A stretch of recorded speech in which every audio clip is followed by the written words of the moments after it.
Karibu kwenye channel yangu ya Kija Master. Leo naelezea habari faida ya uaminifu. Na pia ni muhimu sana wewe unayenisikiliza sasa hivi kuwa mwaminifu. Kwa sababu gani? Unajua ukianzia miaka 18 kuendelea umeshakuwa mtu mzima. Kwa sasa wewe ili uishi vizuri na jamii, upate mafanikio ya kipesa, upige hatua katika maisha yako, uwe na mtazamo chanya kwenye jamii, watu wawe wanakushirikisha katika mambo mbalimbali, wajue wewe umepafuka kiakili, wajue wewe umekuwa, wakuingize kwenye column ya watu wazima, lazima uwe mwaminifu.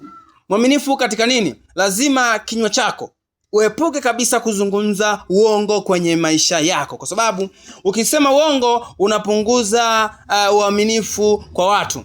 Pia unaweza kusababisha ukakosa vitu muhimu sana kwenye maisha yako. Mfano, ukakosa kazi, pia ukashindwa kuunganishwa na watu katika system bila au katika mchongo fulani ambao ni wa kupata pesa. Kwa mfano, mtu anaweza kuambia bwana, sehemu fulani tukutane saa 2 kamili. Au akwambia bwana, mimi nitafika huo muda, nitakuwa sina mambo nitafika. Lakini ukachelewa. Maana yake sasa unakuwa mtu hauendi na muda, unakuwa sio mwaminifu. Kwa hiyo unaweza kukosa hata jambo zuri sana kwenye maisha. Kwa hiyo ili uendelee kuaminika ndani ya jamii, upate nafasi mbalimbali, mtaji mkubwa ni uaminifu. Uaminifu ni ushindi. Uaminifu ndo mtaji mkubwa katika kila sekta. Ukiwa mwaminifu unaweza kupewa nafasi serikalini. Ukiwa mwaminifu unaweza kuaminiwa na wananchi. Ukiwa mwaminifu unaweza kuaminiwa na bosi wako anayekuajiri. Pia ukiwa mwaminifu unaweza kuaminiwa na wateja wako ambao unaofanya nao biashara. Mfano nirejee katika maandiko matakatifu katika ile Wakolosai sura ya 3 mstari wa 9.